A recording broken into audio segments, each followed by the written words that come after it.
Alors moi, je rentre d'une sortie test. On a roulé le Larlo Crobol.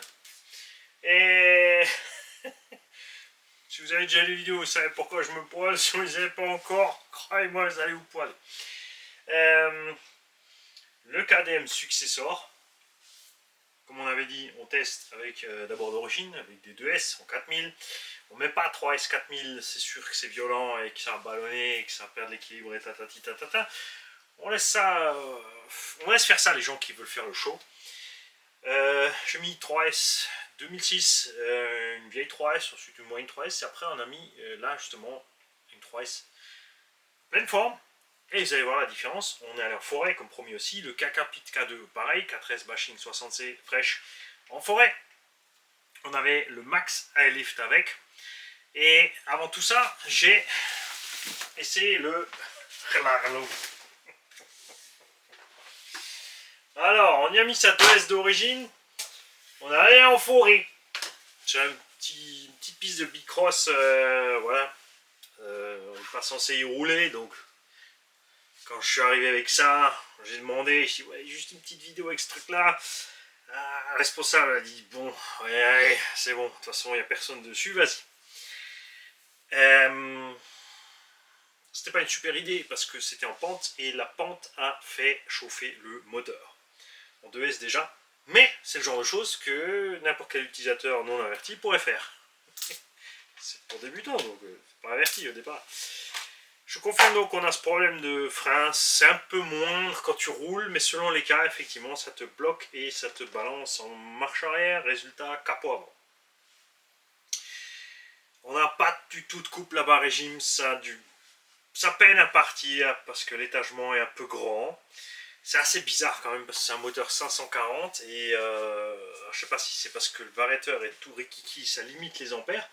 Faut se dire quand même qu'un Tamiya Hornet par exemple, ça roule à 35-40 avec ce genre de moteur, bonne autonomie, ça tient bien. Ouais, donc ça colle, ça fait à peu près le même poids, sauf que là, il t'annonce un 70. Alors en 2S 35, en 3S 50, peut-être 55, mais pas plus. Donc en 2S déjà, on a eu un problème, la batterie était très vite vide, tout était très vite bouillant à cause de la pente. Mais genre on est monté, mais on est aussi descendu, donc ça le délestait. L'un dans l'autre, bon. On a mis une 3S, on allait sur un autre terrain. Là ça s'arrêtait très vite. C'était pas la lipo, je suis arrivé, je l'ai mesuré, la lipo va bien. C'était pas la lipo, c'est parce que je l'avais chauffé en deux. Je suis allé rouler 3-4 minutes après, le temps de changer de spot pour être sur le plat. Donc on a laissé tout ça refroidir. On a fait autre chose pendant ce temps. Et puis on a mis une 3S, enfin on a repris une 2S et une 3S. On est sur un terrain plat. J'ai balancé 2S, plein gaz, ouais, 35-40, hein, il n'y a pas plus. Et au bout de 5 minutes déjà, c'était déjà chaud. Alors que là, il était parti de froid. Donc déjà, ça veut dire que ça venait pas de la pente. Ensuite, j'ai mis 3S dans la foulée, parce que là, ça m'a saoulé. Et je crois qu'il a fait 5 minutes, dont 3 minutes sur place à faire de la fumée. Le moteur a cramé, parce que le rapport de transmis est trop gros. Il n'y a rien à faire, encore un échec à l'Arlo. Alors, c'est un peu dommage, parce que... Et pourquoi j'ai continué? Parce que c'est donné 2 et 3S. Et le petit haut qui va l'avoir en 2S, il va rouler comme ça, il va le poser, et puis il va rouler, parce qu'à 35-40, tu t'amuses pas à rouler mi-gaz. Qui c'est qui fait ça? Personne. Alors on a une super suspension, l'engin est solide, on a tapé du tronc d'arbre, on a fait des cabrioles. Très bonne idée qu'ils ont eu, regarde. Ils n'ont pas seulement copié Arma sur le look, la cale de train avant est calée dans le châssis. C'est ce qui évite qu'elle se déforme trop facilement, qu'elle se torde et que tout soit de travers. Grâce au pare-choc, évidemment, on n'a rien pété. Comme dit, la suspecte est cool, hein. Mais le combo, il n'y a rien à foutre là, c'est sûr. Qu'on puisse pas changer l'étagement de transmission, ça c'est vraiment très dommage. Eux ils sont partis du principe que c'est simple, parce que le gars il met un pignon, il le fixe, il peut pas se tromper d'entre-dedans. Mais voilà, c'est là où ça mène. Avec un slipper peut-être que ça s'en sortirait mieux, avec un diff central aussi. Mais là, niet.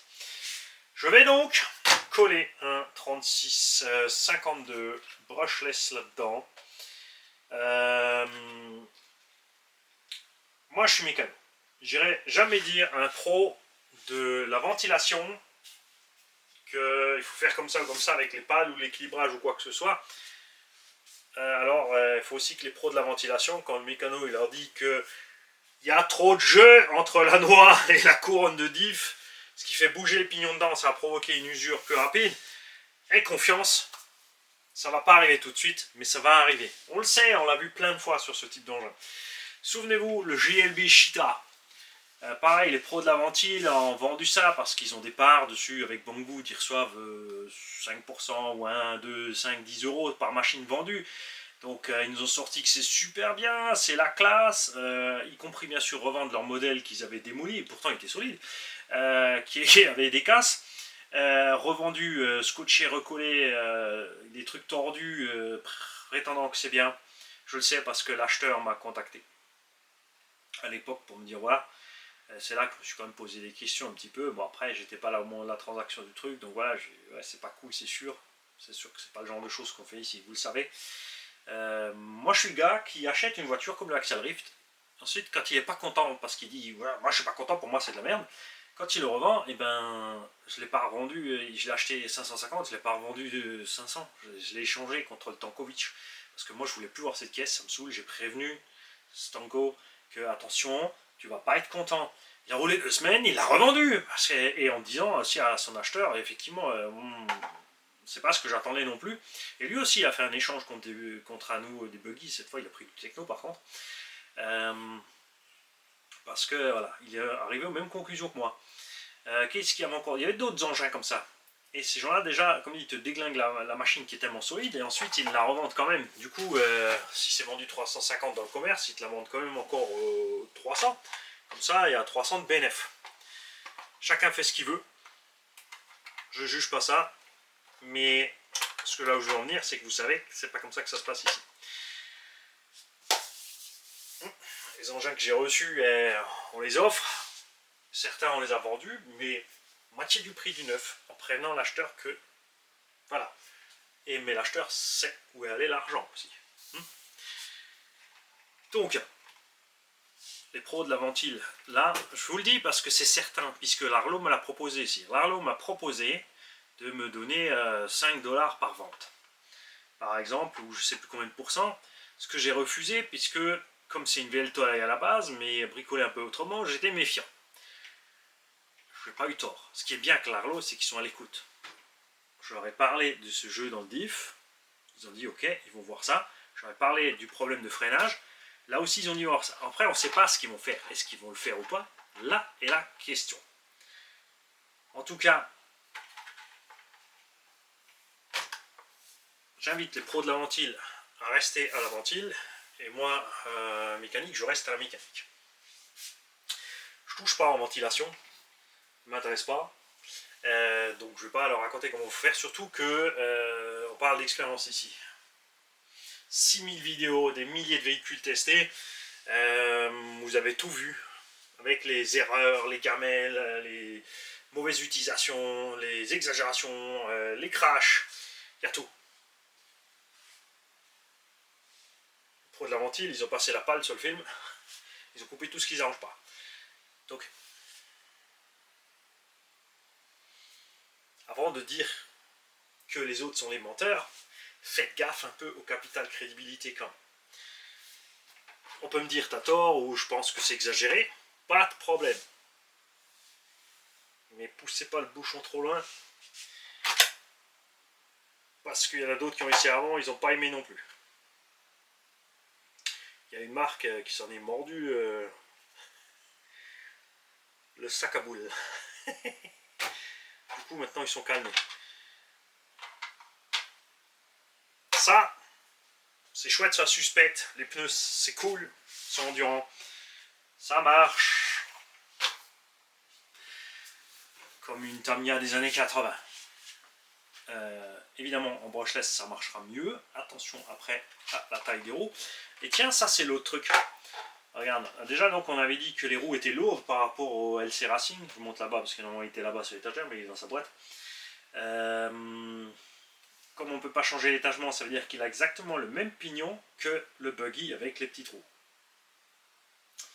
C'est pour ça qu'ils n'ont pas encore sorti un brushless, parce que le brushless, là, il va crever. Avec un pignon pareil et des roues de ce poids, en petit moteur, c'est pas possible. Par contre, oui, un 3652 là-dedans, avec 2000-2500 kV, comme on a là, ça devrait faire l'affaire. Par contre, il faut changer la radio. Le cerveau, c'est un 3 fils, donc on peut mettre un récepteur, c'est pas un problème. Le but, c'est pas d'atteindre les 70 qu'il y a sur la boîte. Je veux dire, ça suffit. Un petit 50 avec ça, faut pas dérailler non plus. Un petit 50, 55, c'est bien. Faut voir que il y a un problème aussi de proportion de taille du terrain. Hein, quand tu es avec ça sur une piste de cross, même si c'est un peu damé par les vélos, pour lui, certains cailloux sont des gros obstacles qui seront des graviers pour des machines plus grandes, qui seront eux-mêmes encore des grains de sable pour les machines encore plus grosses. Vous l'avez vu avec le Traxxas Max, le bulk est relativement bas. Des cailloux de cette taille-là, sans la Reos, ça pose problème. On en parlera après avec le Max. Alors que forcément le X-Max, pour lui c'est plat. Ça ne gêne pas du tout. Donc, c'est très vite coincé aussi avec ce genre d'engin, précisément par le terrain, ce qui est con. Là, de l'herbe pas tondue. On l'a fait, on a roulé dans l'herbe fraîchement tendue. Vous allez voir, vous avez vu, ça le ralentit à mort. Il aime pas. Hein. Il aime pas. Parce qu'il n'a pas de couple en bas et qu'il est trop bas. Tu sais, pourtant, il n'est pas super bas. Tu vois bien qu'il a quand même une garde au sol sympa. On a quand même la garde au sol d'un buggy indice. Mais ça pose problème, l'herbe. Ensuite, tu vas me dire qu'il faut que j'enlève tout le... Alors pensez-y, faites gaffe, les vis qui sont... Alors on va enlever ça. Il faut enlever toute la partie centrale. Faites gaffe, ces deux vis, c'est des pas métriques parce qu'on est dans l'alu.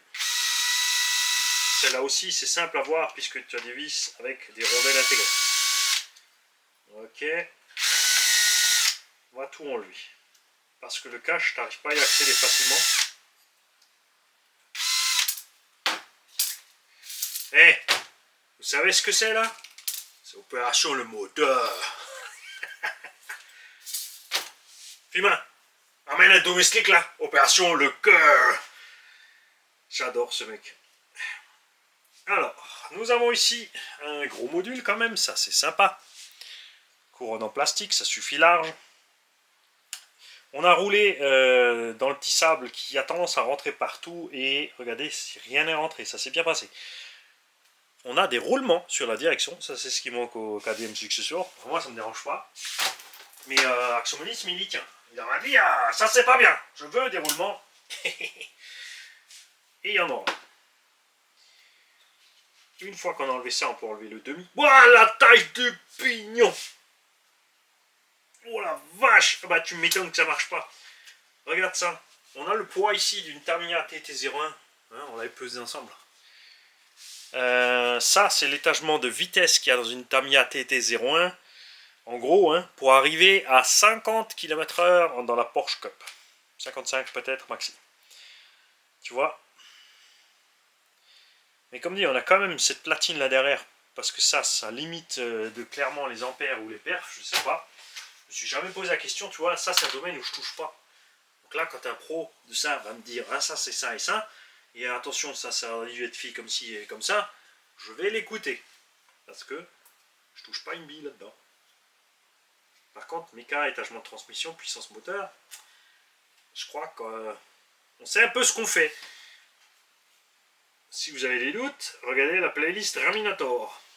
On a fait le seul Raminator au monde qui roule 20-25 minutes, qui ne surchauffe pas, qui ne casse pas à chaque run, enfin pas la transmission, la méca du RAM elle-même. Elle souffre, pas à cause de la puissance qu'on a mis à bord, mais parce que il avait prévu ça pour rouler à 45-50 avec un embrayage, pas de couple en bas et tout. Alors ça c'est chiant. Pour sortir le moteur, pourquoi t'as rangé l'embout? Alors on fait ça ensemble parce qu'il y a un abo qui m'a demandé est-ce que tu vas faire le tuto quand tu changes le moteur? Je pense qu'il a remarqué lui aussi que ça chauffe.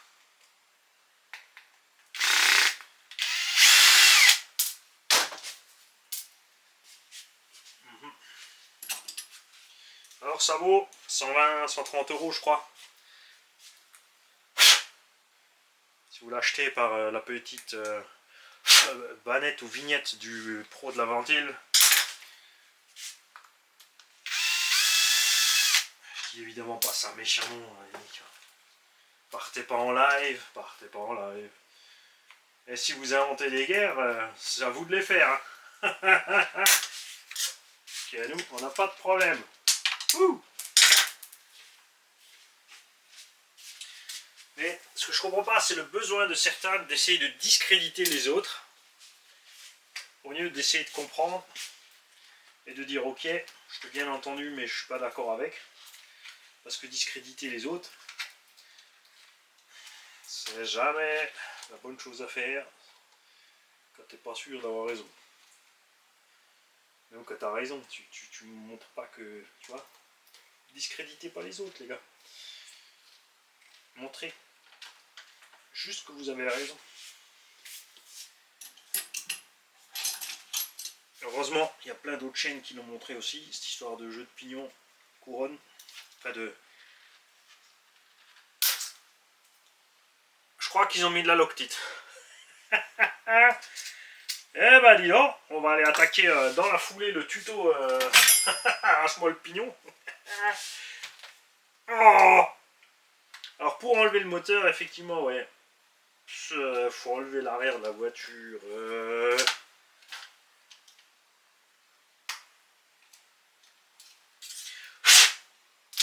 Bon après, là, si cette vis, si le BTR était parti, ouais.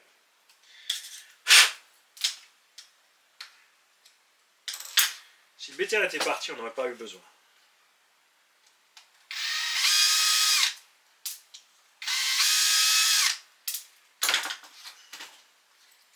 Est-ce qu'il y aura assez de jeu? Non, rien à faire. Allez.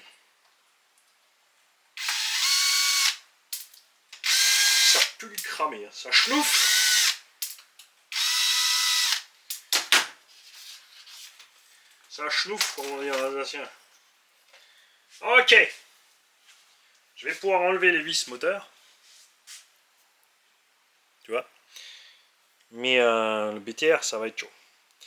Et on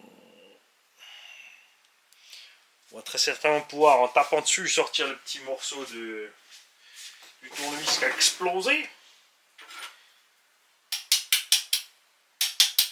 Là, le moteur est foutu, hein, on s'en fout. Royal. Le problème, c'est qu'avec un étagement pareil, je suis pas sûr que mon brossage 2000 il va apprécier beaucoup. Franchement, ça va être compliqué. Après, je vois là qu'on peut mettre un... Il y a deux autres trous, mais ça c'est... Ah, mais ça c'est pour le moteur brushless précisément. Pour le petit moteur en 28, nous on veut mettre un gros. On va mettre un gros. Toi, ça va mal finir, moteur. Ça va finir dans l'étau. Et je vais aller t'exploser la cafetière. Ah ben, Dieu, il me cherche celui-là. Et j'avais prévu que ça chauffe, hein, toute évidence. Oh la vache, il y a tout qui est l'octité là.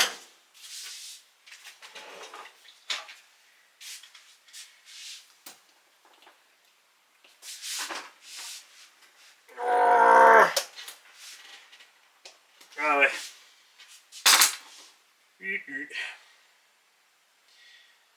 Bon, bah va falloir tout chauffer pour réussir à enlever ça. Et je pense que je vais lui disquer la cafetière. Ça va faire. Je vais aller derrière, ça va faire. Pouf, je vais couper ça. Et par contre, ouais, c'est l'étagement dingue. Moi, la taille de ce pignon. Forte chance, si j'ai la place, si je peux le faire. Ça va être chaud, on n'a pas beaucoup de place là-haut. Hein. Si on reperce uniquement, on aura un problème. Si on reperce, on sera lié à une taille de pignon. Et si tu n'as pas bien percé, ben, tu auras trop de jeu ou pas assez. Tu ne pourras pas jouer sur le pignon. Ça va m'embêter. Donc je vais quand même devoir récupérer le pignon moteur. Donc l'axe on s'en fout. Ça va finir avec deux cales là-dessous. Et on va lui mettre sur la gueule. Mais ouais, je crains fort que le petit moteur 3652 là avec les KV, ça va être...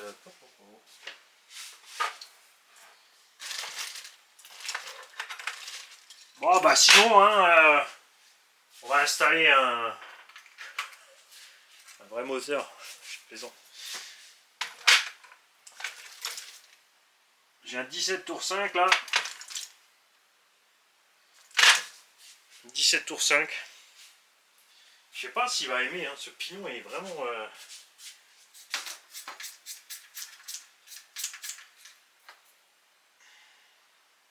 Faut essayer quand même. On va mettre ça. On va mettre un petit vario avec... J'aimerais bien pas exagérer, j'ai pas envie de... Là niveau budget, c'est pas la peine, on va pas balancer un Quick Run 120 avec le capteur et tout. Quoique le capteur permettrait de partir cool. Ouais, mais là c'est du délire, c'est du délire. C'est du délire. Moi j'y vois bien un petit variateur, un petit Tourny J2S, parce que normalement avec le brushless en 2S, avec ce poids là, on devrait s'en sortir large. 45 ampères. Ça devrait y aller.